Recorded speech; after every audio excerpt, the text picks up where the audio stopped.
Being the son of the god of the underworld isn't easy. It's even harder when your father, Hades, doesn't even tell his family about you.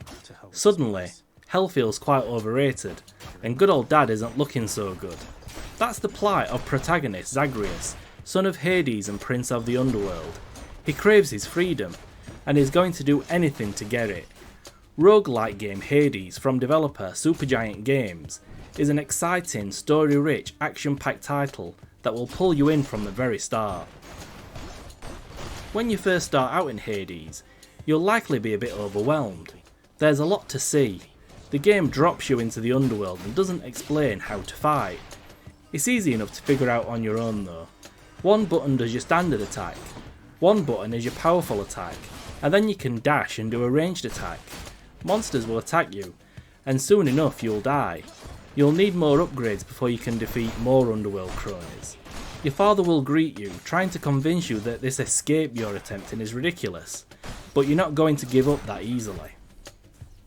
Each time you die, and you will a lot, you'll spawn back in the home of Hades. There you'll be able to upgrade yourself using any of the resources you earned while you were out killing monsters, and there's all manner of baddies to take down. In the beginning, you'll fight off a few brutes and one or two floating skulls, but as you upgrade yourself and move further along, you'll soon be fighting hordes of powerful enemies and bosses. The more you play, the more the game warps and changes. It keeps players on their toes from beginning to end. There's more than just monsters to worry about though. Hades isn't the kind of guy that just throws monsters into his domain and calls it a day. The guy has also clearly spent a fortune on booby traps. That's right, as if the endless groups of witches and brutes wasn't enough to make our heroes escape from hell feel impossible. You'll also be dodging floor spikes, bombs, and more. What about monsters that also throw bombs? Yep, hell has those too. There's a constant stream of bad stuff trying to keep you from your task, but with every death comes more ways to upgrade yourself. Zagreus' home is also where you'll find some lore, which Hades is teeming with. Being a roguelike game, it was a pleasant surprise to discover just how much story the game has. You might find a note here or there in other games, but Hades will have players not only reading about the history of the underworld, but speaking to gods and goddesses as well. The gods and goddesses of ancient history want to help Zagreus as much as they can, and players will be able to choose who they'd like to build relationships with as they progress. Give one goddess a gift, and another might grow angry with you. The choices you make can alter the game in your favour, or against it. Hades is gorgeous. An incredible amount of detail has gone into not only the game's world, but its characters as well. Zagreus is a young, dashing prince. He's clearly a bad boy, but that is likely due to his upbringing. After all, being prince of the underworld doesn't exactly give you many opportunities to help old ladies across the street.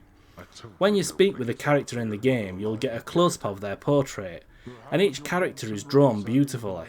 You'll meet some interesting folks down in hell itself, but you'll also speak with Zeus, Athena, Achilles and more, who each have their own unique portrait and voice actor or actress. Hades' world has also been created with a great amount of detail and care. Each room is randomly generated, so it's different every time you play, but they all bring about the same gloom and doom that one would really feel if they were trapped in the underworld trying to escape. Hallways are dark and foreboding, but colour pops from the rich red of the blood river and the bright green flames of the fire.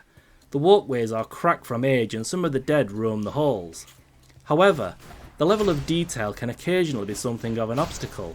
There are certain moments when things in the foreground, like the tall statues that line the exit, get in the way and impede the player's vision.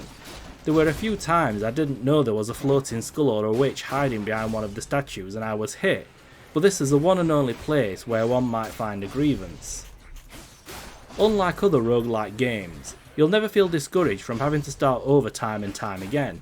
In fact, it's the best part about Hades. There's nothing more satisfying than finally getting far enough to earn the money that you need to purchase the upgrade you've been wanting. And it feels fantastic getting cheered on by the gods, or grumbled at by your father as you pass him by on your way back into the underworld.